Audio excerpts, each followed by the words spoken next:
India. Professor Krishnan was a member of the expert committee set up by the government of B.N. Sri Krishna to propose a data protection framework for India. He is a member of the Board of Higher Education Financing Agency and Wheels India Limited and a trustee of the Foundation for Excellence India Trust. Professor Krishnan co-founded one startup and was the CEO of another. He has been on the jury of the Economic Times Startup Awards and is currently on the advisory board of Your Nest Investment Advisors. Sir, on behalf of RV Institute of Management, a warm welcome to you, sir. I request our director to welcome Dr. Ruchi Krishnan. Thank you, sir. Thank you, sir. I will come and greet you personally, sir. Thank you so much. Thank you. It is my privilege to welcome our chief guest from industry, Mr. Shesh Rao Paplikar, who is amidst us today. Mr. Shesh Rao is an alumnus of NITK Suratkar. He has 18 years experience in technology, Wall Street and entrepreneurship. Instrumental in building one of the largest co-working spaces and its community in Bangalore. He is also now running a fintech startup, Beehive.fund, which is helping HNIs to invest in commercial real estate, providing retail investors access to institutional quality real estate, which were previously accessible only by PE funds, and offering these opportunities as a cash flow instrument, which helps investors diversify their portfolio. The chairman of our governing body, Mr. Sujit Chandan sir, to welcome Mr. Paplikar with a tulsi pot.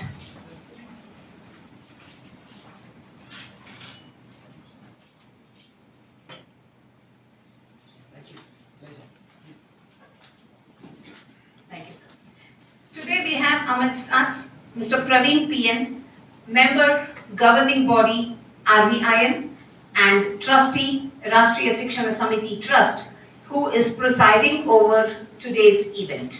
Mr. Praveen PN is a textile engineer by education and a seasoned on the governing body of RVIN, and very interestingly, sir is an enthusiastic tennis player and also loves listening to music. Sir, it's an honor to have you amidst us. I request our director, Dr. Purushottam Bang, to please welcome Mr. Praveen with the tulsi pot.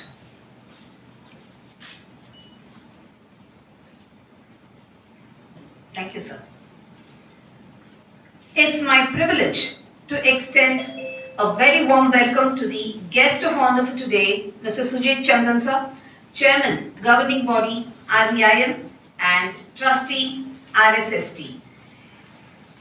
Sujit sir is qualified with a graduation and a Master's in Computer Management from Savitribai Phule University, Pune, MBA from Georgia State University, and has served as Research Associate and Media Analyst in Corporate Executive career for about 2 years, serving as Director of Komarla Group for the last 16 years from 2005.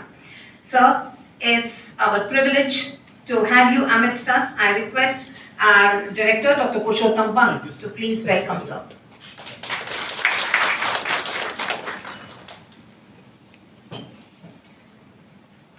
I take this opportunity to welcome our Director, Dr. Purushottam Bang, who is a constant source of support and guidance in organizing this event. I request our student, Kritika, to please welcome sir with a tulsi pot.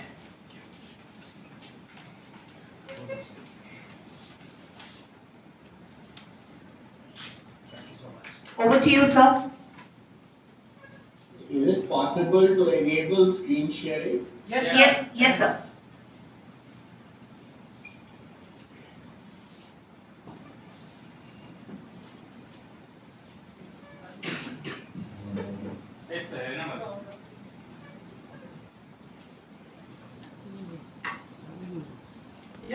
Yes, sir. Good morning, sir. Yeah, thank you very much for inviting me to this very important event in the calendar of the Institute of Management. A warm welcome to all the new students who are joining the program today. I know you are on the threshold of a very important stage in your career, and I wish you all the best in your MBA program at the Institute. I thought I will take this opportunity to tell you a little bit about what I think you should focus on during your MBA program. So my short talk is titled What Today's MBA Needs to Know. You need to keep in mind when you are going through your MBA program. Let me just start by giving you a little bit of background. I teach strategy courses here at IIM Bangalore. And we have a pretty standard strategy course which we have been teaching for many years. In 2019, when I taught my strategy course, we went through the normal sequence of discussing case studies, concepts, etc. And among the different cases that we discussed, we looked at Indian airline industry, we looked at Accor, which is a global hotel chain. What should be the digital strategy? We looked at strategic management of network businesses, companies like Uber. But nowhere in our discussion in the class did we ever anticipate that just a few months later, or maybe about 6 months later, many of these industries would be facing significant challenges, and some of them would even have to close their operations because of a pandemic like COVID-19. So clearly there are some inadequacies even in the way we have contemplated to have some of these who work effectively in this kind of an increasingly turbulent world. Let me start with the first one, which is I think you need to be very conscious and sensitive to decision-making biases. We know from study of psychology and behavioral sciences that human beings have a lot of inbuilt biases which prevents them from sometimes making good decisions. There's a list of some of the biases you can see on the screen. But one thing you need to keep in mind is that it's possible to overcome these biases and to make better decisions. So for example, you could avoid the confirmation bias. Confirmation bias is something many of us fall prey to. We already have a hypothesis. So this is one bias which we need to avoid, and just like this, we need to avoid other biases as well. How do you avoid these biases? By playing devil's advocate, by having people taking contrarian positions, by having people who have opposite point of view in your team. There are many ways you can avoid these biases. Second thing you might like to do is to look carefully at practicing what is called scenario planning. One thing which is clear is nobody can predict the future. I just told you a few minutes ago about how difficult it was to anticipate any of the future. How do we be better prepared for the future? By thinking through alternate scenarios that might emerge going down the line. In fact, one of the global very successful companies, Shell, was able to ride many of the crises in the energy industry more effectively than others because they practice scenario planning actively. Scenario planning, by the way, does not mean forecasting. Scenario planning means looking at what are the possible futures that might emerge and then thinking through how you would respond to each of these scenarios. Therefore, when an actual scenario comes, you will be better prepared to address that scenario. And there are a lot of do's and don'ts of scenario planning. For example, you want to fight the urge to make decisions based on what you already know. You want to beware giving too much weight to unlikely events. You want to not assume that the future will look like the past. You need to combat overconfidence and excessive optimism. And you need to encourage free and open debate. These are some of the practices that go along with scenario planning. One corollary of this whole turbulence is that we need to be better at identifying and assessing risks. A good risk assessment system is critical to be able to manage well in this kind of an environment. What this also means is that you need to keep scanning the environment for weak signals. You might remember when the pandemic started, we sort of took notice of it in India only maybe in early March 2020. But early warning signals of the pandemic had started coming right from December 2019. And if you had followed the media closely then, you would have already seen those signals. So the ability to pick up these weak signals and act early is an important element that any manager needs to build in. Example, in the Indian environment, you could look at what's happening to a big card issuer like SBI cards. This industry is going to slip into some kind of a big challenge. You might also want to pay more attention to business continuity and contingency plans. This is again something that goes with risk analysis. You might remember that during the first few weeks of the pandemic, it's your local Kirana store which helped you get things, not the large e-commerce players. It took some time for the large e-commerce players to reconfigure their supply chain, to manage all the constraints posed by contingency planning and business continuity planning as an integral part of our business management process. Of course, it's also dangerous to be overly focused on risks because that might make you miss opportunities. You therefore need an entrepreneurial mindset that continuously scans the environment for new opportunities, assumptions on which their decisions are based, and then pivoting or changing their plan when the earlier assumptions no longer hold. So this is another important thing you might want to incorporate in your portfolio of skills, the ability to keep testing the assumptions behind your critical decisions and making any changes if the assumptions no longer hold. One thing which is also obvious is that you need to understand and appreciate technology. Many of the new opportunities are centered on data and digital. I think you all know that. Older companies today are trying to recast themselves in this space. They are trying to become more digital. Even older tech companies like Microsoft and IBM are today repositioning themselves in order to be more active in the tech space. And you are all familiar, I'm sure, with the different technologies that go into Industry 4.0. Your ability to understand and appreciate these technologies will be critical to your success as an MBA. Related to digital is, of course, data. Data is changing the way management is done in many enterprises. Today, companies have access to a lot of real-time data that tells you about the behavior and the preferences of their customers. A good example is Bajaj Finserv, which is an NBFC part of the Bajaj Group. Till a few years back, this was a traditional non-banking finance company. Today, this company is one of the pioneers in data-driven personal finance. And how have they been able to do this? They've been able to do this by collecting data on literally millions of customers through issuing them credit and EMI cards, and also integrating this data with data that they source from third-party agencies like Equifax. As a result of all this data, they are able to build up a much better loan profile of each customer, or the better credit profile, I should say, of each customer, and thereby decide very quickly whether to give a loan or not. And their loan decisions are quite good. In fact, the assets which are going back, or their non-performing assets, is actually quite low by industry standards. Another important skill which you all need to develop is collaboration. Collaboration is happening at multiple levels. It's happening between individuals, between groups, between companies.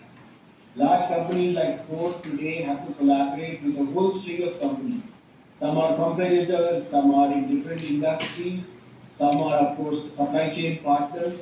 They need to collaborate with all these companies in order to do what we call strategic experimentation. They need to keep doing it. Thank you, sir. A lot of insights, sir. Definitely, we will try and incorporate all those in one or the other form. Thank you so much. Thank you so much.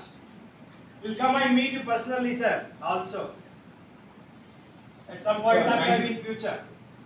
Okay, thank you very much. Yeah, thank you, sir. And that was a very important advice to all the new students pertaining to prudent decision making, how to avoid decision making biases, how to be better prepared for the future by practicing the very important technique of scenario planning. So I'm sure students have a long way to go. They will make use of these advices in their future career, sir. Thank you very much. And sir, our humble request to you is if you could please be part of the program for as long as possible, sir. That would really motivate us. Thank you, sir. one observation, nobody was penning down anything. It's all going directly. Right? As a good student, you should cultivate the habit of jotting down, right? Because sometimes we'll miss out. So take out some paper. Don't you have any paper or book with you or pen with you?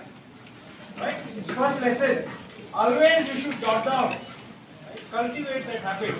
It's very, very important. Maybe you can bring some scribbling pads and give it to those who don't have any paper. Okay? Been running a very successful venture, Beehive.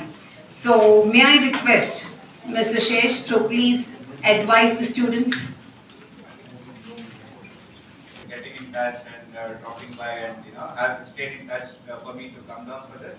I think Come here so that people can see you. okay. I think a lot of times when we join a new college, you're always scared. New professors will be very strict, etc. I'm sure that I think today is kind of making sure that you are all feeling welcome here. And I'm sure you can collaborate more. They are very approachable. I think I'm really getting the feel of the RV Institute, and it's one of the most popular. In fact, one of my choices during engineering was RV Institute. I somehow managed to get into Suratkal, which was ranked number 1. RV was ranked number 2. I don't know the current rankings. Back in the days, right, when I joined in 1999. Thanks, and Kumara Group I've dealt with in the past as well, because they also have a lot of real estate. They have multi-generation business family. So thanks everyone for being here, and I think let me see. I think mine will be slightly more different. I think I'm not as much into academics, while my family is a lot into academics. Both of my parents are into academics. My father was in Mysore University. My mother was a lecturer. In fact, my wife is also associate professor at Chandrasekhar Institute. She's also associated with NIMHANS. She's interestingly she has PhD as well. She's also a doctor like me here, while I'm not. So it kind of makes it very different choice that you guys got me here. In fact, we are 3 co-founders. At Beehive. The other 2, both of them are from IIM Ahmedabad, which is a premium institute. And strangely enough, I didn't actually formally study beyond my engineering. So my my father-in-law calls me very BE. So both of his daughters have PhD. His other son-in-law is also PhD. So I'm like at least I'm an entrepreneur. So hopefully entrepreneurs. I think I'm sure. While I may not fully agree that I'm a successful entrepreneur at this stage, I think a reasonable success I've seen, but I think a long way to go. But one thing has been that I think I've got super amount of experience through my work, and maybe there are certain things I can always tell. I think the way I would like to see a lot of people who have joined in is, I think we have a lot of people, we have more than 100 employees. So a lot of youngsters I see, I think that's the way I would like to see, and I sometimes tell them, quite often over a drink. So I think that's the time I get to meet them. In terms of how they should pursue their career, and I always like to take from my own experience. I always love to read stuff and listen to. I think, especially Dr. Krishnan, it was amazing. I think he covered lots of points. I think if you made notes in your head or in the book, I think it's very important. Yeah, that I think he covered a lot of important points. I think you will realize as you go over the next 2 years and beyond that I think he touched upon quite a lot of important points, and I think you should just keep it in your mind as you would see. And I think touching upon the point of writing down notes, I think one of the things I still remember from I read a lot of biographies, or sometimes I watch also documentaries that are biographies. I think Richard Branson talks a lot about that most of his people in his company, it's a culture to carry a book. So in fact, I also give a diary as a gift, to a lot of my employees. Of course, I think noting down on phone also helps sometimes. But I think book, I usually carry book in my meetings as well. But a lot of times, what did I commit, or when I talk to somebody and if there's a disagreement, I take by my book and show this is what I wrote down. So I think that's very, very useful. I think as a process also it helps when you're writing, you're kind of re-emphasizing the important points, right? I think quickly, I think what I do is, I don't know how many would have really looked up. I hope few would have looked up overall speaking today. So that I give a better context, I'll just run through while Dr. Malagi was kind enough to go over some of the details of my profile. I'll give some context so that it helps you understand what I'm telling and why I am telling certain things. So I did my, I grew up in Mysore, while my last name is sounds Maharashtrian, I'm actually like from North Karnataka, like Dr. Malagi. My father is from North Karnataka, but I grew up in Mysore. My mother is from Mysore. And I think, like I mentioned, I did my engineering from Suratkal. That's one of the best institutes.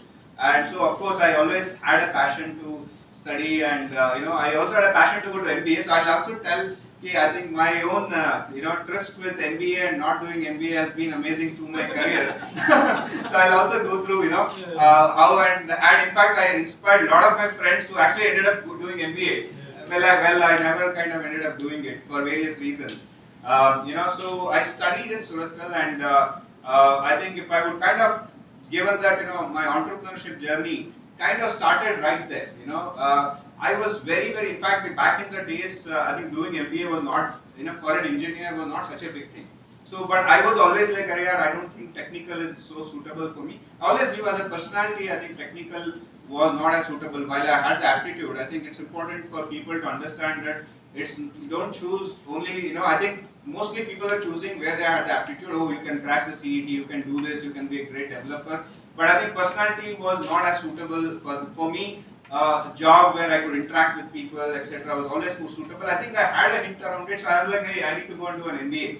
And so I was in fact preparing for MBA as well. But it so happened that I started my own company in my 8th semester. I would say that again, that was not the thing back in those days. Definitely not for South Indian family coming from academic background, etc. Nobody would really encourage. They will directly say, day one, boss, you're going to fail. So even now my mom is like, hey, you know what, opening so many centers, why are you doing all that? They get very stressed when I tell that, if I'm adding, I'm expanding my business. So I did my, entrepreneurship, and fortunately or unfortunately, I started my career with a big loss. So it did succeed at all, and I think, probably closer to your age, what happens, I realize, is in 20s. We tend to believe we can conquer the world, which is amazing, which is great. You should not drop it. I still believe that. But I think the experience is not there. So what happens is that when I meet people in 20s, I can relate back. I'm like, I think there is a bias. In fact, like Dr. Krishnan was pointing out, we always have bias, right? So we see successful people. We don't know. That's why I like to read biographies, etc. Because that points out the tough times they went through. Probably doesn't even bring it out. They probably went through much more tough times, right? So we always think, "Arey yaar, Ambani aisa ban gaya." And back in those days, Dhirubhai Ambani was alive and was an inspiration. So I used to take a lot of these examples, and I'm like, Dhirubhai can do it. And I used to read a lot of these stuff. So did business in 8th semester, but somehow lost money. Like my parents predicted, it actually failed. And unfortunately, then I had debt. So then I realized that first I need to pay back debt. So the numbers used to look big, right? Coming from the background, family background I had, etc. So the whole thing was I need to pay back my debt. So I had a campus selection at that back, then I joined Infosys. So I had my offer somewhere to make sure that I passed my 8th semester, because of course after getting into entrepreneurship I realized that focusing on education was becoming tough. So I had to somehow pull up my socks and pass, and made sure that I had to take my job so that I can pay back the debt that I had. So somewhere I think I dropped the idea of MBA because I had to, while I couldn't do MBA, I started focusing more on learning. I think learning is something it's always important. I always believe, even today, most of my employees I tell, you should be enjoying your job. You should be always learning. Especially the youngsters. I can also give examples of, I think I passed out in 2003. So I've been working more than 18 years, right? And I also know my friends who have been working for more than 18 years. What is the career like, if I were at your seat today, I'll be wondering, what went through in those 18 years. What are the decisions you made or your friends made, which I should make, right? You should be thinking whether are you making the right decision, what are the career choices you need to look at. Maybe I'll touch upon a bit around it because fortunately I've had the experience where I worked in India for 3 years in Bangalore. Then I in fact ended up working in the US.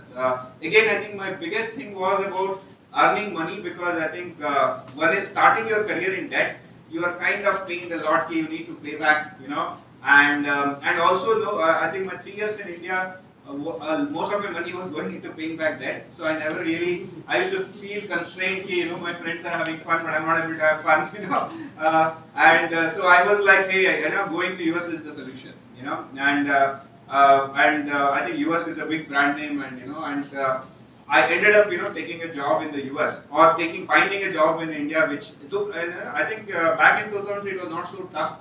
Right now, I think visa is probably a little tougher. I think maybe if people study, there are different ways. I don't know the correct scenario, but then it was not as difficult, 2003, 2004. So I ended up working in US.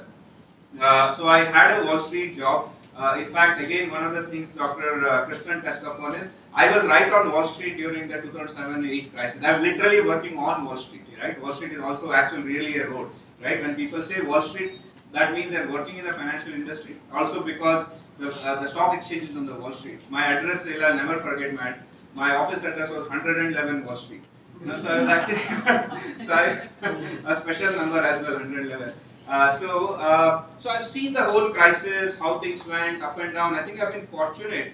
So I think the reason I didn't leave my career to do an MBA, etc., was I realized that I'm learning a lot. I was in Bangalore, so I always focused a lot. There was a time when I did a Himalayan trek for many days in between. I've taken a month's break. Which was a big deal back in the day. Now I see so many people taking breaks in career, 1 month break between jobs. Everybody is like, hey, who will take you later? So I think my generation, I see that people have born in 81. I think people are more conservative. I think people who are born in 90s are like totally different. I think so. I'm very happy when I meet people in 90s. There are a lot of times they're doing things I did, and my classmates are not doing. I'm like, yeah, I was ahead of the curve, So basically, I think I was constantly learning, whether directly in my job or because I was in US, then I was doing road trips. I was always trying to do different things. So as long as I was learning, I think it was all fine. I hit a point in my career where I had one of the best jobs. I used to work in Bloomberg in Manhattan. Bloomberg was is today also one of the most sought after companies. It's the Google of the financial world. It's actually it's a technology company, but it is in the financial domain. So my domain was finance. So I'd done my CFA level 1. So I always was fascinated by finance as well, and I used to wonder maybe I should be in finance, etc. While I was a tech guy. I think in my career I hit a point where I somehow realized that I think this is something which a lot of people end up, especially when they start working and reach that age, right? After 10 years, 12 years experience, they are like, am I in control of my career? Because quite often, at least when you get a good job after you study or engineering or an MBA, etc., people are happy. Hey, you know what? Infosys campus is so nice. I'm getting my salary. I'm doing all the things that my parents didn't allow to do. Right? So a lot of times the fun will be there, and somewhere I think it starts hitting. Is your career under your control? Right? I think I was very. I think I was going through a really tough time. While I had the best job, honestly, for me, I was not enjoying the work. I was like, I think. If I look back, I see that now I read a lot of concepts like coders block. Somebody was telling me there's a developer got. In fact, the biggest reason why Facebook fires people, somewhere I was reading, is because of coders block. Because their hiring process is so strict that literally everybody is smart. So why are people getting fired? Is because I think a lot of people, I think somebody like me, whose personality is not to sit in front of computer whole day, right? I like talking to people, problem solving, understanding things, etc. Somebody like me, literally a developer job can be something where you don't even have to talk to anybody for a week. You have a two-week delivery timeline, whether you're there at your desk or not, honestly nobody cares. As long as in that meeting, bi-weekly meeting, you are delivering what you're supposed to do. You work midnight, you do whatever, right? But I realized that was not suitable for me.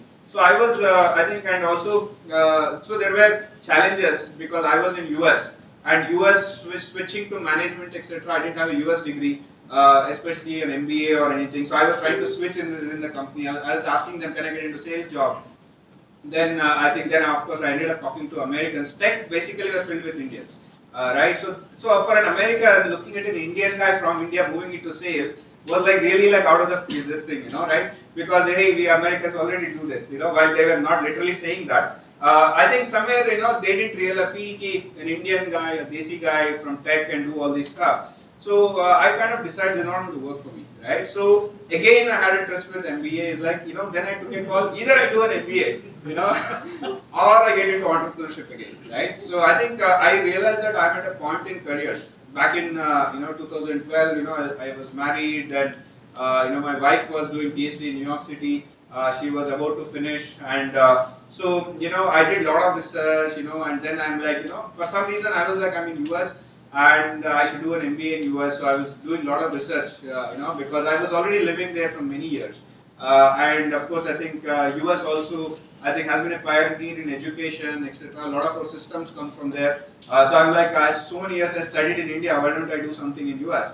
But I think the biggest reason that changed me is, so I kind of took a call that if I do an MBA in US, obviously again I'll have a debt, not because of a business failure, but again I'm going to take a debt, and which may mean that I cannot become an entrepreneur for a long time, because then I have to pick up a job, pay that back, and then by the time I am ready to do entrepreneurship, maybe I'll be at 40. So I think I follow Paul Graham a lot. He is the founder of Y Combinator, which is the most successful accelerator of the world, which is based out of Stanford. I think one of the things he says caught me. He says that the best time to be when they invest, they look at founders whose age is between 24 to 36. Less than 24, they feel very less experience, and more than 36, what happens? Your energy is down, and to be a first-time entrepreneur, especially like after 30, is actually a little tougher. Statistically speaking, right? Because you need that, you need that balance. You need to have that enthusiasm and energy that people in 20s have, but you need to have the patience and maturity that people have in like 40s. I think so that age, he statistically said it kind of, you find first-time entrepreneurs starting in that age. So I'm like, I'm going to miss that out. Let me get into entrepreneurship.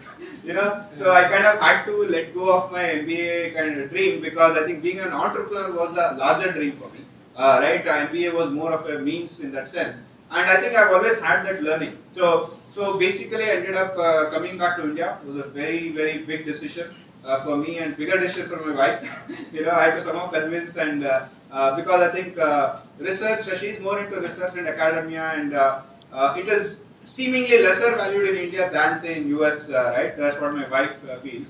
And so I think for her definitely US, everything was kind of on the platter, right? Green card would have been easier to do a PhD there. So somehow I had to convince her. The moment she said yes, in 24 hours I booked a flight ticket. So I didn't want her to change. So I'm very good at doing before people realize you just strike. Right, and once you're back, then you can't go back. So then again you have to figure out another visa, etc. So I guess I came back in 2014. While purely as an MBA, I would say we have had a lot of people who have done MBA. Both of my co-founders are in fact from IIM Ahmedabad. So a lot of MBAs are anyway there. So whatever I lack in certain way, I do leverage to them. So basically, I don't know how much more time I have. No problem. So I don't know. It is very interesting, so no problem. Okay. We'll So manage somewhere in the. So basically, one of the things has always been that if I think, what I would have gained by doing an MBA, or for various reasons, I kind of always flirted with MBA and never ended up doing it. Right? So I, 2014 I came back, and it so happened that I started a company which is called Beehive. There are two companies by the name Beehive right now. Both two companies that I have started. Both have the name Beehive. Beehive Workspace was started in 2014. Very accidental. It is actually more into real estate than finance or a tech in a certain way. But it is at the end of the day an entrepreneurship. Real estate I always loved for various reasons, and interestingly enough, I had made money in real estate. also. Of course, one of the side things you can do while you're in corporate is you can buy and sell real estate, right? So I had done that and actually somehow ended up making, I think there was a bull run. Unfortunately, I think many in your generation are not seeing that. We had the fortunate to have passed out in 2003, and these were all bull runs almost in 2013. Prices were shooting up, Mysore, Bangalore, everywhere. I think those of us who jumped on it actually ended up making some money, right? And I honestly, people who passed out in 90s, they have made like so much money just from real estate, right? I think, of course, you can't help it.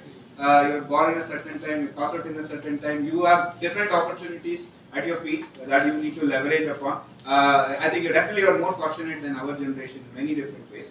So I ended up starting this, and I think the fun part was, while it was not purely tech company, I ended up getting VC funding from Zoom Ventures.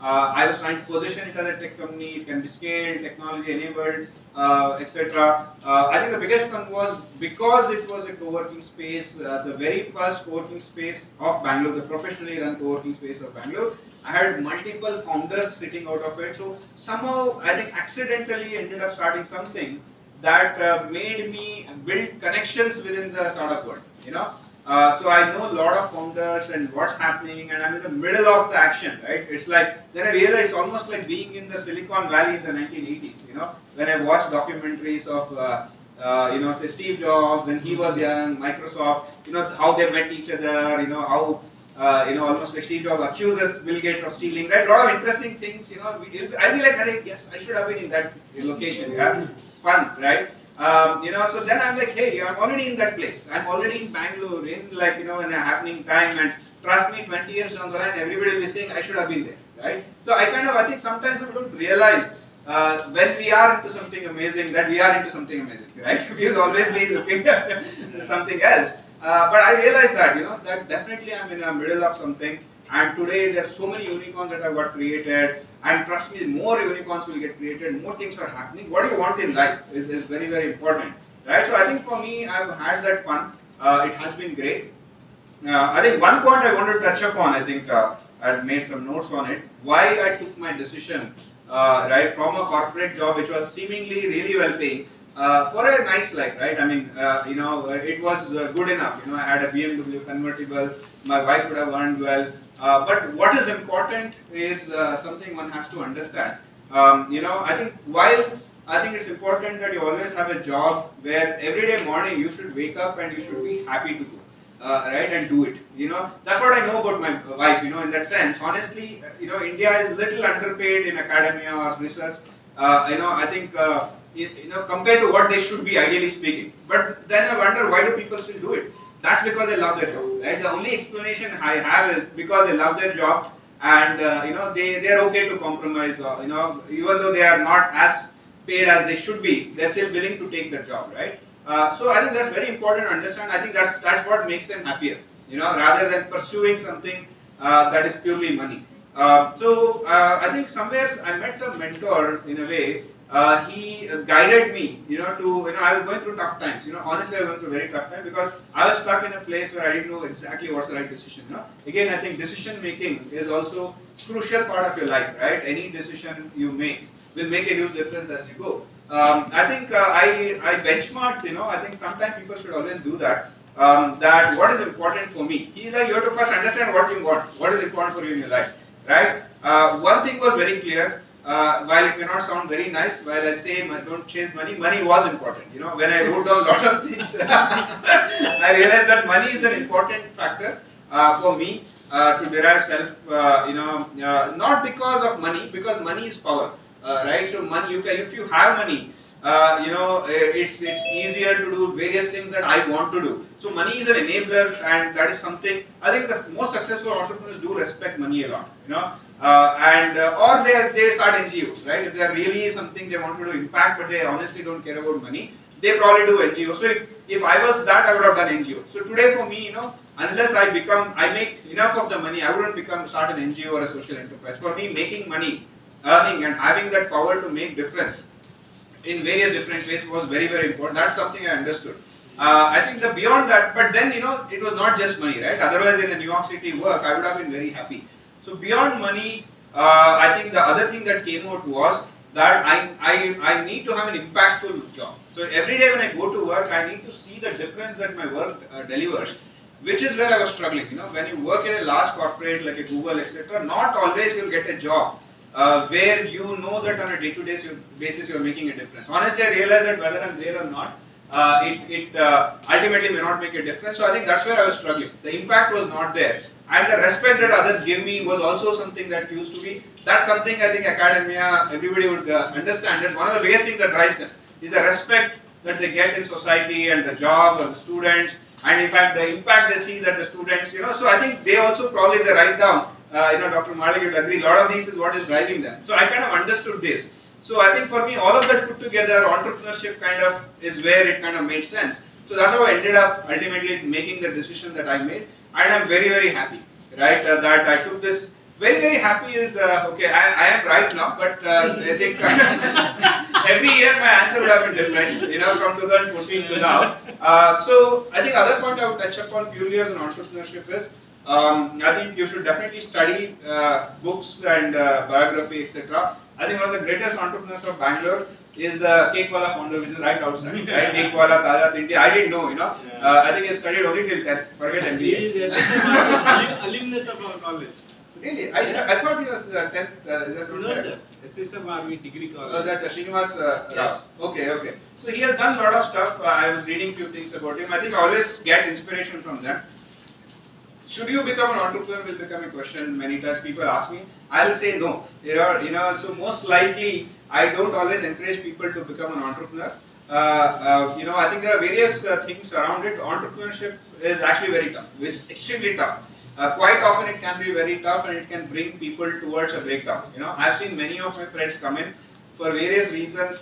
They have gone back to their previous jobs, etc. In fact, I've come to position quite often well beyond breakdown points. And I couldn't go back unfortunately because I borrowed money from friends again. They had invested, and I came to a point where I wanted to go back, but I'm like, how will I face my friends? So I somehow, I think, jumped into water in a way where there is no boat to get back to. The boat had left. So I ended up like just swimming, and I realized that staying on made me a stronger entrepreneur, because definitely, I think the level of stress I have faced, I can only personally say has been super tough, and I wouldn't want most people to face that. So only if you have it in you, right, you will anyway do it, right? Like, do you want to become an actor? I want to go to Bollywood. Your mom will say no, your father will say no, but if you want to become an actor, you will go and do it, right? At the end of the day, because it's tough, it's uncertain, right, to becoming an actor, etc. Right? Same thing, entrepreneurship is tough. So only if you have it, you will ultimately do it. And of course, everybody becomes an entrepreneur, then I cannot get employees, right? So I think I would say entrepreneurship can be one of the options. But I think the bigger thing is you always find a job that you love, and if there is an impact, are you learning? Especially when you're in your 20s, in early life, choose a job where there is more learning than money, right? While money is important, I think I would like to quote one of the CEOs of Goldman Sachs, which is, I'm sure, one of the most respected companies in this room. He was a very famous guy, I forgot his name, in the 80s. He kind of made a statement which I can never forget. He said, don't be short-term greedy, be long-term greedy. See, he's not saying don't be greedy. So basically, don't worry about making the most money in your 20s.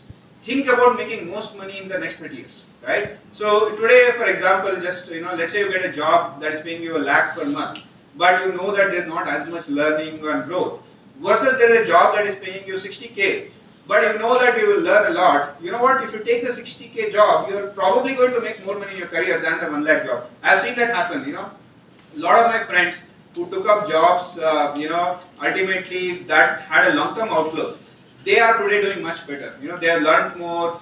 I think conviction is required. A lot of times you will feel like, I'm making less than the other guy. And it feels like I made a wrong decision. But trust me, if you're learning, and there is a lot more value.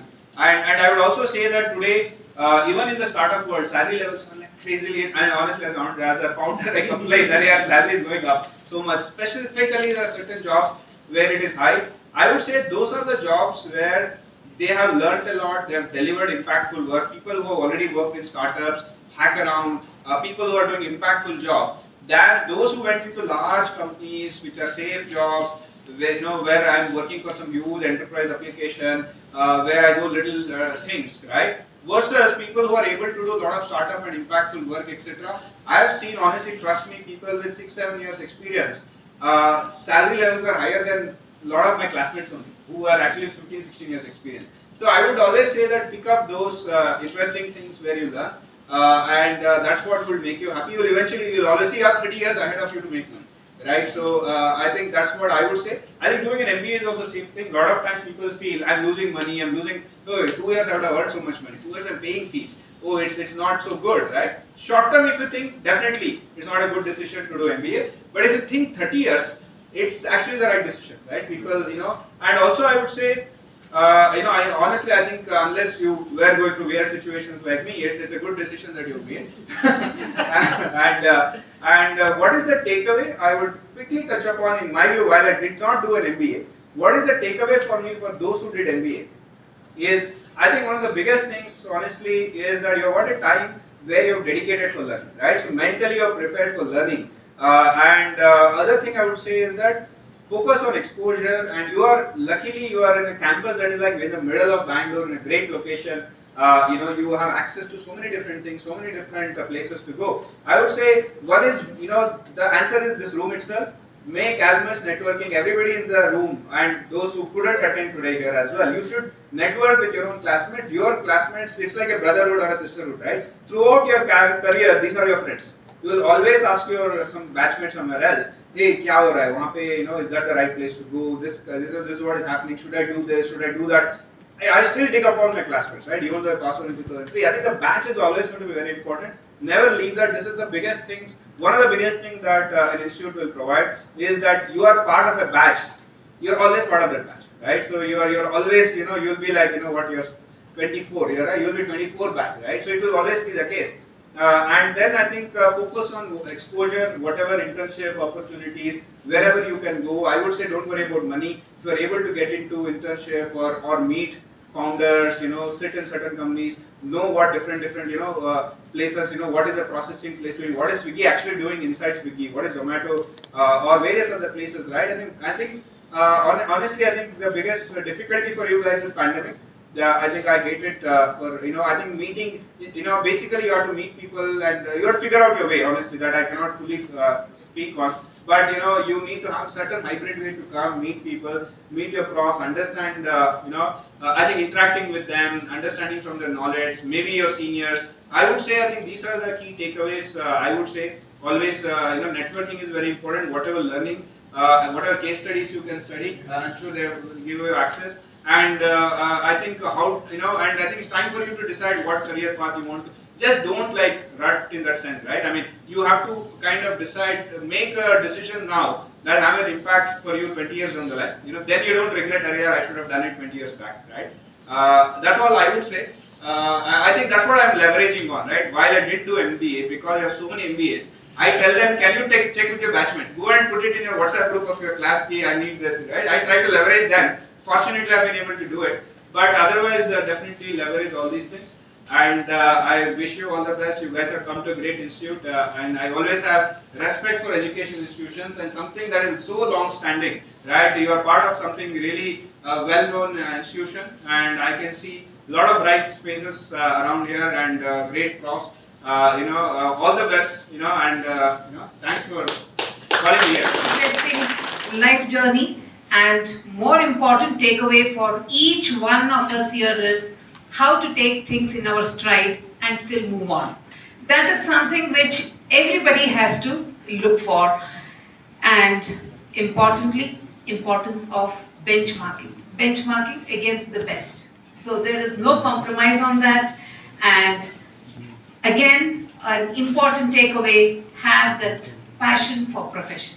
Unless you love something what you're doing, you cannot be successful. So these are some of the very interesting and important lessons for all of you here. And sir, we are fortunate to have you amidst us and giving us such a very, very nice, down to earth journey of how and what it takes to be successful. Thank you very much. I don't know if anybody noticed, 24 to 36, so I was telling is the right age for becoming a successful entrepreneur. So if anybody has any entrepreneurial inclinations, now is the time. Even otherwise, that's a golden period. Yes. Right? For career also. You can take a lot of risk during that period. That's what I was saying. Yeah. Otherwise, responsibilities will increase, and you tend to, become little risk averse. Right? So that's what I was saying. So now it's a joyous moment for all of us here to introduce and welcome all the new students of this batch 21-23 into the folds of RBIM. I now request my colleagues Professor Ramya and Professor Pooja Takalkar to please take over and introduce. As a call, Yes. they should come and collect the kit from the dignitaries. And then there are two books. One is the collection of management articles by the Hindu, right? So this one, sir, and another one is small little book. And there is a CD which contains some good e-books as well as management terminologies, which you should be familiar with, right? Whenever time permits, please read those. So that's all there in the kit, right? So start making use of it. That's it. So I will be calling you all one by one. Please come quickly and collect it. Srinidhi Komula. She's from Kakinada. Has finished her BSBC and has scored 65%. Sir, 1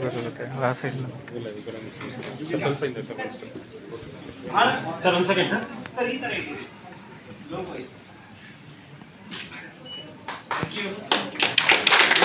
Kokila Kulkarni from Gulbarga has finished BAMS and has scored 70%. BA, there are around 30 plus students from different states. So like sir was mentioning, camaraderie, networking, very, very important, right? You should come out of your schools.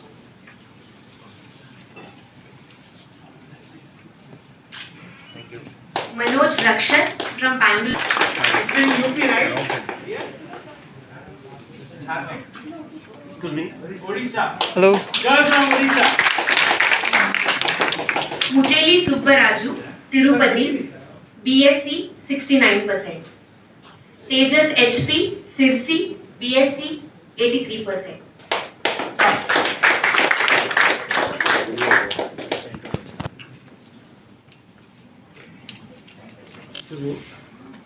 From Kalburgi. Yeah. Super. Yes. My place. So. Triple nine.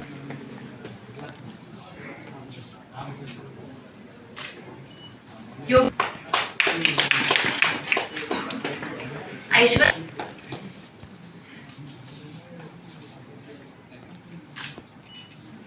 Kota.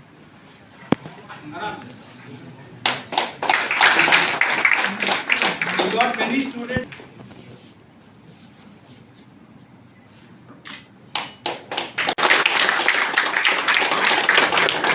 They all have written back. I joined this institution.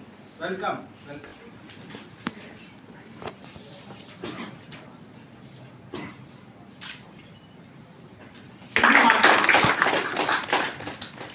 Welcome aboard.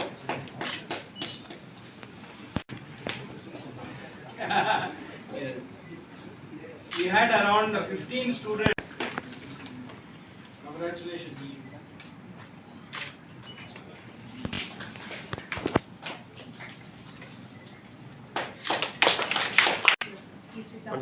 Yeah. Her elder sister was our student. Yeah. Ratio is more or less 50-50, right? Boys 50 and girls 50. That's how it is.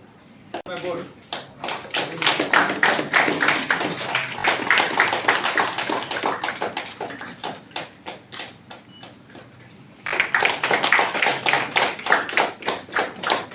Welcome aboard.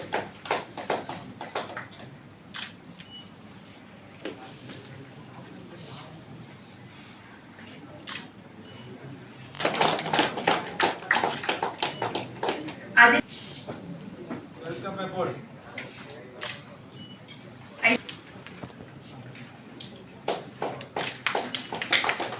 Welcome aboard. Very smart people, intelligent. Welcome aboard. Excuse me. Congratulations.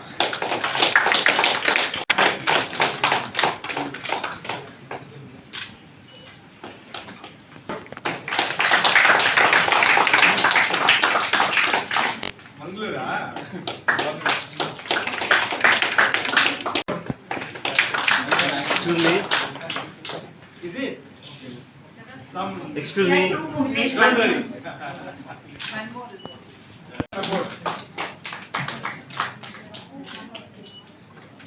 Support. Yeah. You can wave hands, no problem.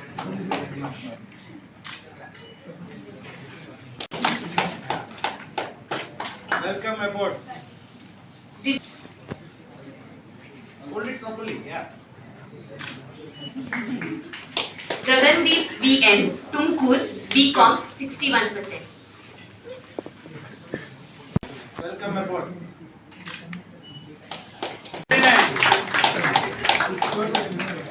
Excuse me. Is it? One second. Good Hello. night. Hello. Good episode.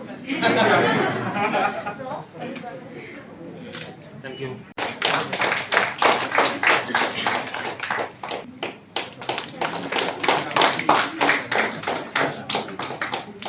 Welcome aboard.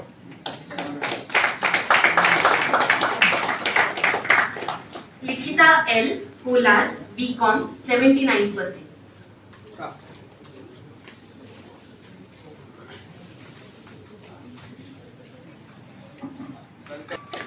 M. Lukman Nawaz, Udupi, BCom 83%. Come.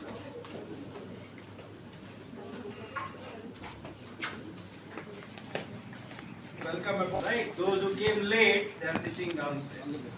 Thank you. So always you should respect time.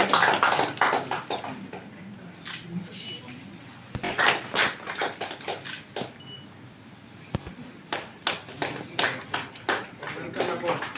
Excuse me. Welcome aboard.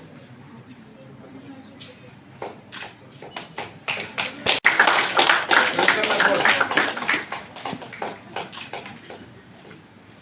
Rakshit Shetty KR, Udupi, BCom 62%.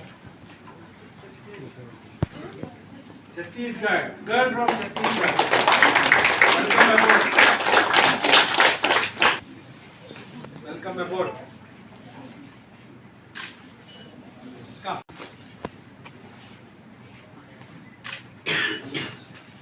Welcome aboard.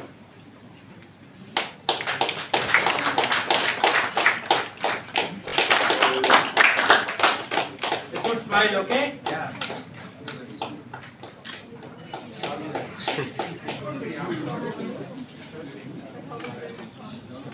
Ready? Yeah.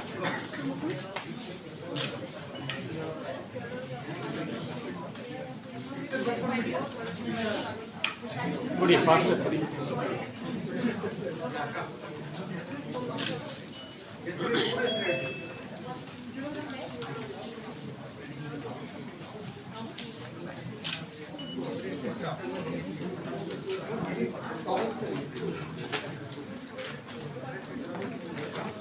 Finished? One second. Report it, sir. Next you can.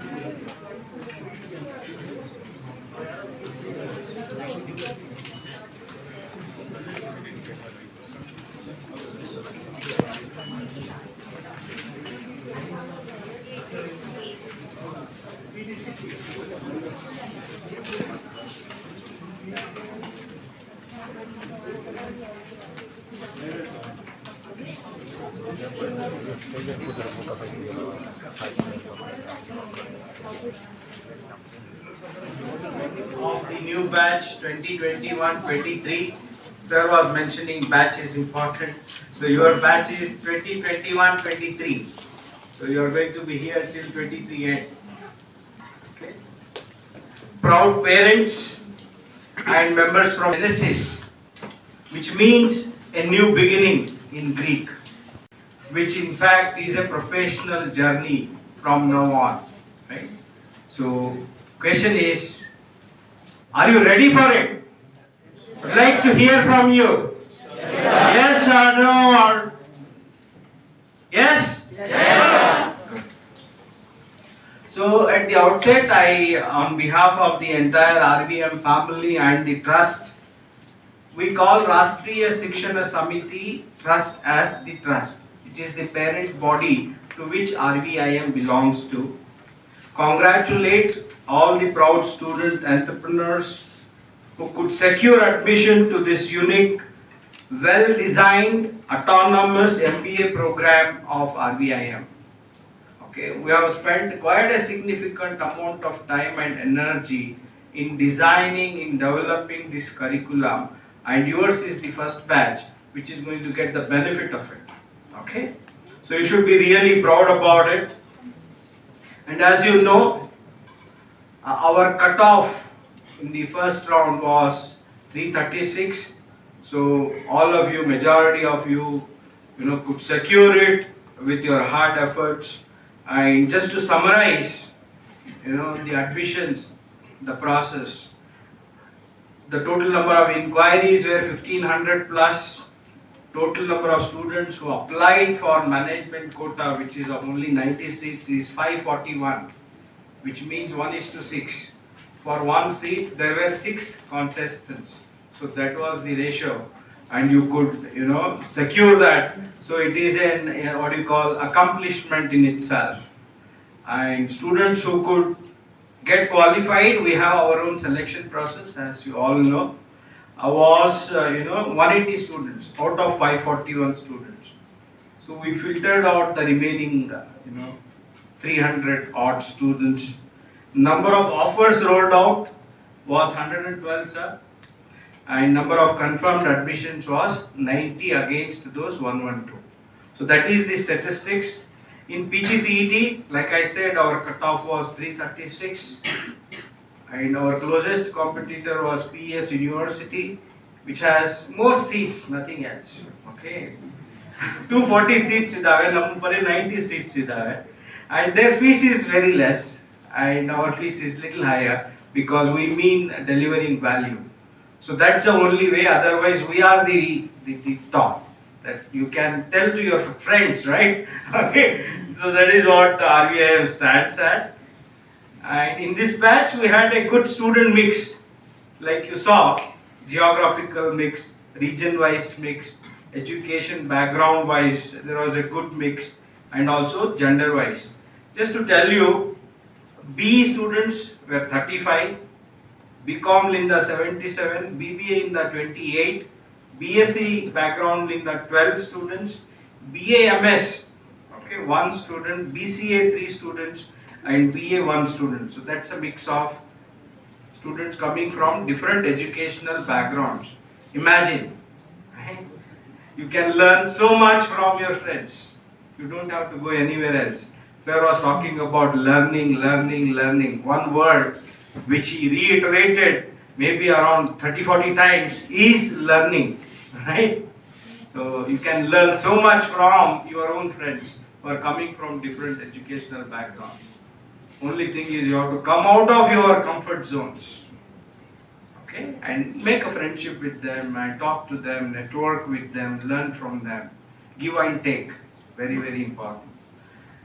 Geographical spread, in nutshell, from Bangalore around 60 students, outside Bangalore from Karnataka around 69 students, other states is around 30 students, and in the other states there are 4 from Goa, 8 from AP, 2 from Chhattisgarh, 5 from Bihar, 2 from UP, 1 from Maharashtra, 1 from Kerala, 2 from Telangana, Tamil Nadu 1, Assam 1, Odisha 1. So entire India is in your batch.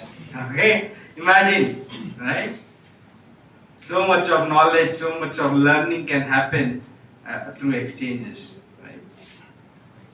And gender, like I said, is going to be around 50-50. So having such a diversity, why I spent that time is because that's important. Diversity in the class is extremely important because different perspectives will come during this time. Perspective when there is a mixed perspective, imagine how rich is going to be your classroom discussions, right?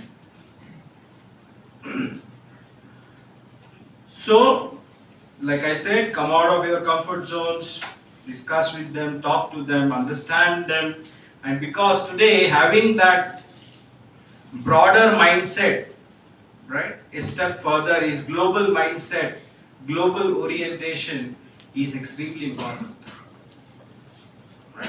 And sir will agree to it because even the smallest company is having its operations in so many other countries. So today we are living in that kind of a business world. Many of my students, after working for 1 or 2 years with big 4 companies, they go to other countries. They depute them to other countries. So having that global orientation mindset is very important. I think you all saw the video about the trust, right? In nutshell, I would like to just say a few sentences.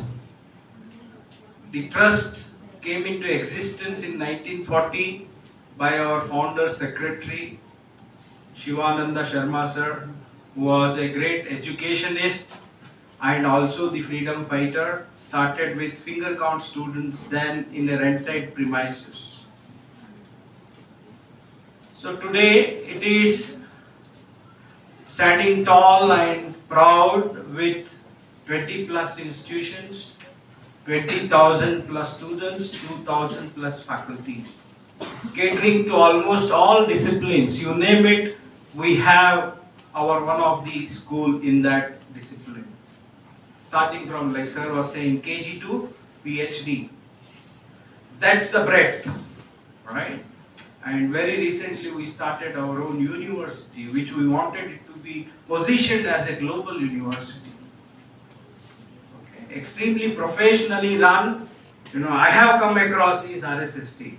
So give a big round of applause. So we are proud to be part of that magnanimous giving entity. They don't expect anything from anyone. They give. Right? So that's the power of trust. Like sir was saying, RV College of Engineering, RV Dental College, RV College of Nursing, you name it, we have our presence in those areas.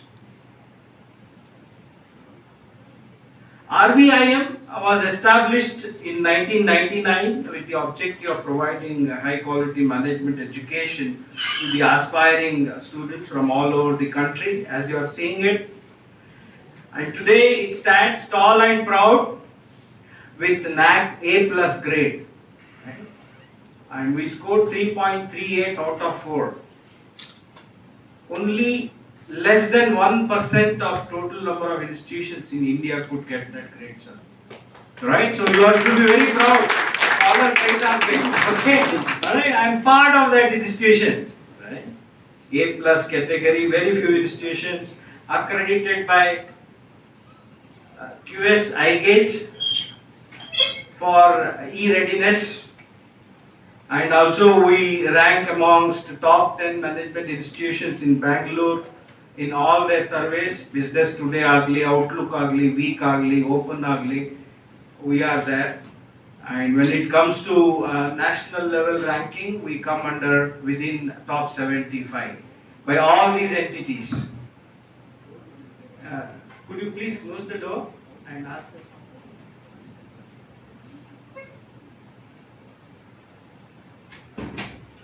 That's our standing, basically. And on return on investment parameter ranking tegitare, in that we fall within top 25. Because we charge nominal fees, but when you look at our placements, they are really extremely good. Almost all gets placed. I think you might have saw those 3 standees outside. Because seeing is believing, right? Okay. And almost everybody gets it. And this morning, our placement officer, Payal Jindal, was saying, one company by name Latent View, which is into analytics, has now, spoken with her, and they have a package around 15 lakhs. So from 12 lakhs, we will be jumping on to 15 lakhs. But earning that kind of a job is not easier. You really have to put a lot of efforts, have to be disciplined from the day one, cultivate that habit of learning, extremely important, right? If you carry that happy come lucky go attitude, it's very difficult. You should be happy with 5 lakh, 5.5 lakh, 6 lakh kind of job. Okay? But if you're really willing to work hard, then you can aim for those 15 lakh kind of jobs, which are going to be definitely be there for at least for your batch. I can assure you that. We believe in achieving excellence at all fronts, academic rigor. We want everybody to have that research bent of mind, business acumen, consultancy, work with the teachers on their consultancy assignments, extension and outreach. The man that you are seeing there, Chandran, right? He is our extension Masiha, okay? He runs so many extension projects. So you should be part of all that. There are 14 centers we have and around 10 plus clubs we have. So you should get volunteer and have that passion, because nobody will come after you. Please join, please help me out, or let us work together. Nobody will ask. You should approach that, right? That's the thing, right? पूछने में क्या जाता है, right? But the only thing that we do is we don't ask. We want other person to ask us, right? It's not going to happen. Right? So develop that habit of approaching, understanding what is going on in the institution, what every teacher is working on. Because Padmalini is working on 2-3 funded research projects, Chandran is working on 2-3 consultancy projects, Santosh is only working on a consultancy project which you are working with Aditya Birla Group, project called Gyanarjan. A lot of things are happening. Like I said, 14 centers of excellence. Get associated with. Every day, one or the other thing happening at RVIM. Only thing is you should take part. Okay? And industry collaborations, institutional collaboration, both domestic and international. We also have a very unique program called International Immersion, wherein for 2 weeks you can choose to go either to the countries like Singapore, Malaysia and Dubai, or to the European countries. European country is little expensive and it is part of the curriculum. The best thing is it is part of the curriculum, so this international immersion, wherein they have to go either these countries or the European countries based on their pocket, right? And those who cannot do that, they can always do a social immersion. So we have all those 3, lot of immersion programs, business immersion 1, internship 2, and then research lab component is there, wherein you have to publish a paper. And it is part of the curriculum. In no university it is there. But now, there won't be assignment for that, there won't be any examination for that. Only examination is you should publish. Then only you will pass, otherwise you will fail. Okay, so that kind of curriculum we have designed. Lot of liberal arts courses. Like for example, Professor Rishi was mentioning, right, in the last slide. Well-being, personal well-being, very, very important. You may earn a lot of money, name, fame, but if you are not fit, like sir, okay? I am really envious of sir, right? He's so thin, lean, at this age. Right? So that's the reason we have come out with a course, 2-credit course called Health and Wellness, which will run across first and second semester, wherein you need to practice yoga, meditation, dhyana, yogasana, pranayama, all those things, right? So those who are overweight will reduce weight, those who are underweight will put on weight, alright, all good things will happen to you automatically, right? That's the power of yoga, right?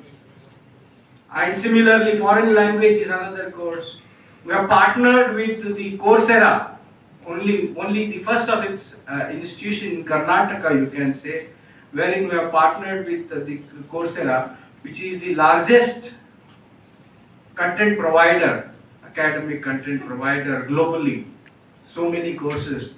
They have a database of around 4,500 plus courses. All are accessible to you. at your fingertip.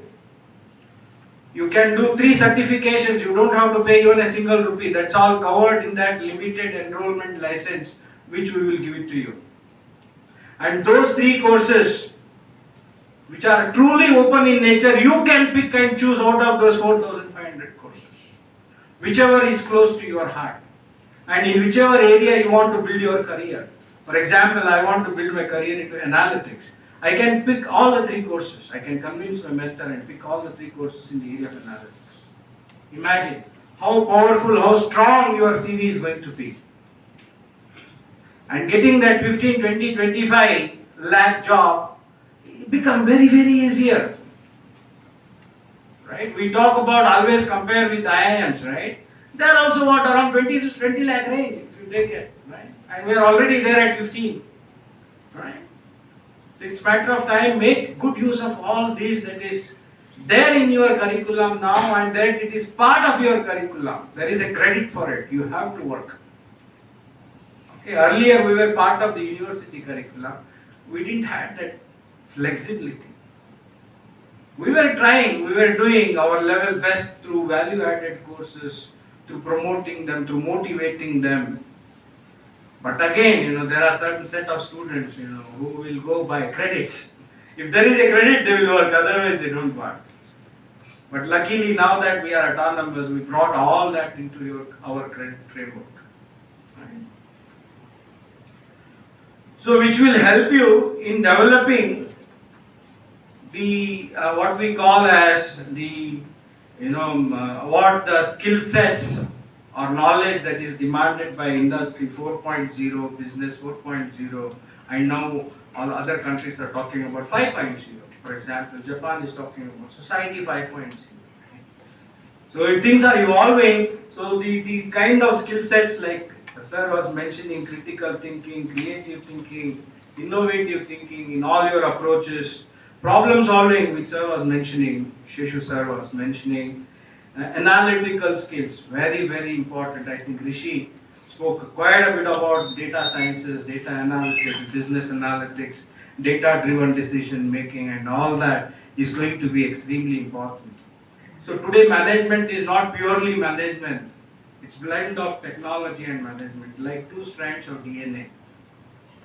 You can't say, I don't like technology. No, you can't say that. You have to develop interest in technology. You have to develop passion towards technology. Don't get scared by technology. That's the reason I think you all have been said that at least i5 configuration laptop you should have. That is worthwhile an investment, and I presume all of you have it. Otherwise, please go and buy it today itself.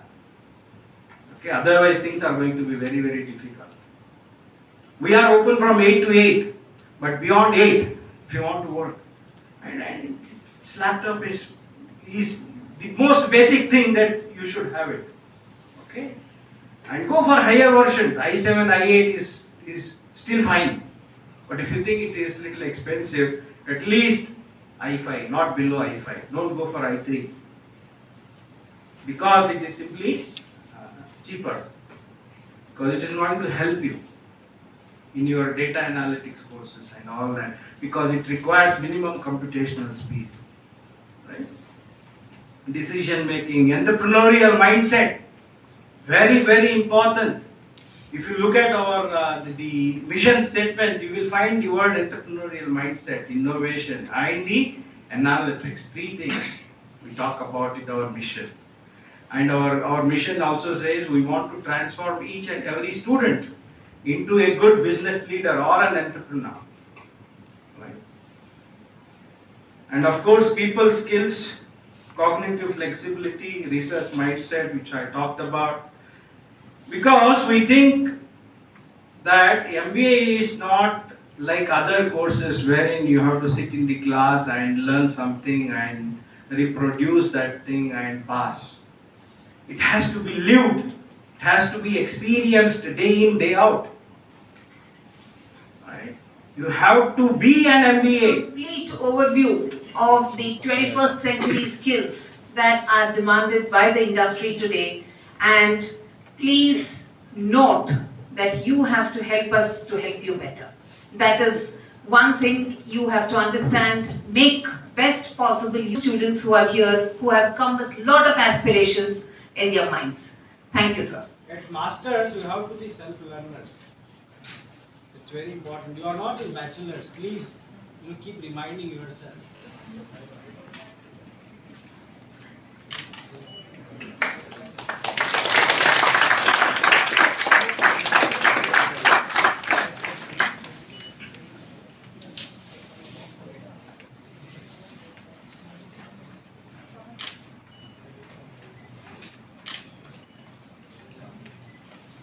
Santosh, sir. Would you go till the end of my presentation? Just stand and a journey begins, right? So all of us, including the faculty, we have started on a new journey because of being autonomous. Something that we have not done before. Tried and tested across the world, but a journey begins.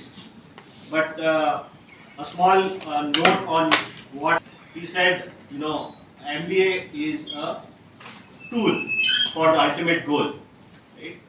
So, to empower you with something strong, get under your belt. What will you use it for? So, the journey always begins with a destination in mind. So, I would like to rephrase it in that way. And you are taking a flight to New York. Just a 3.5 degree change will not take you to New York. It will take you, which starts from can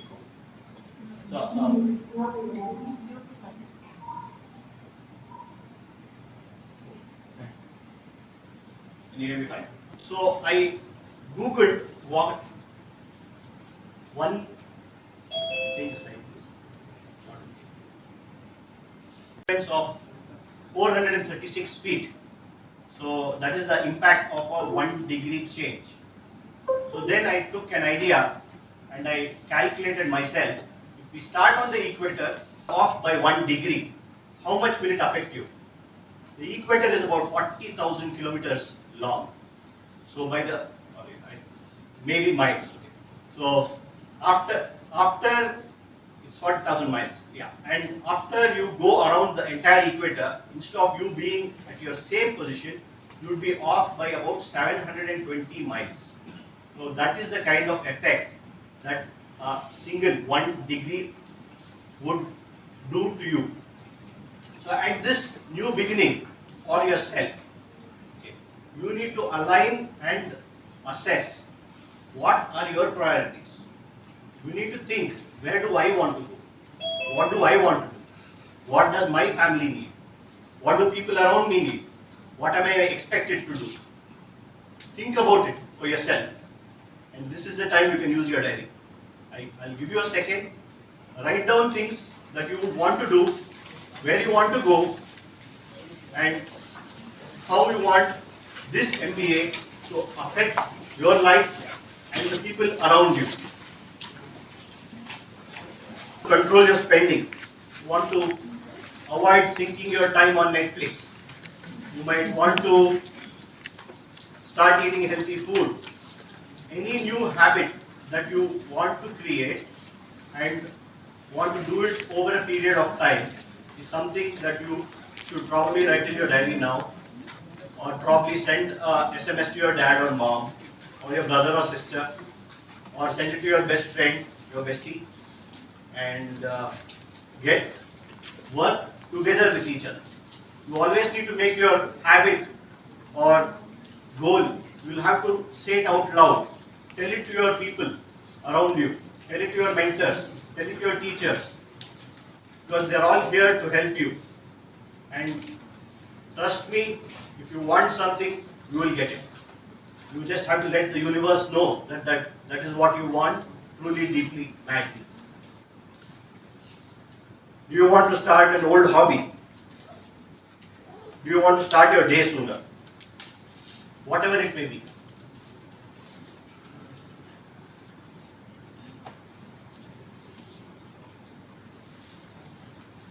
So, just like the power of going to give some more time for you to. So coming back, so just like the power of compounding, any change that you make today will help you over the entire 2 years, because you have a new schedule. Your current schedule up till today got disrupted.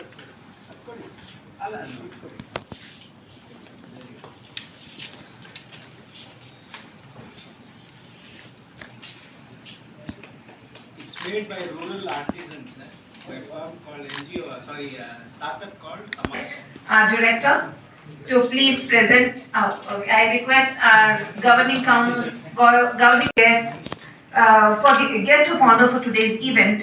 Thank you, sir. Thank you, sir. Thank you so much.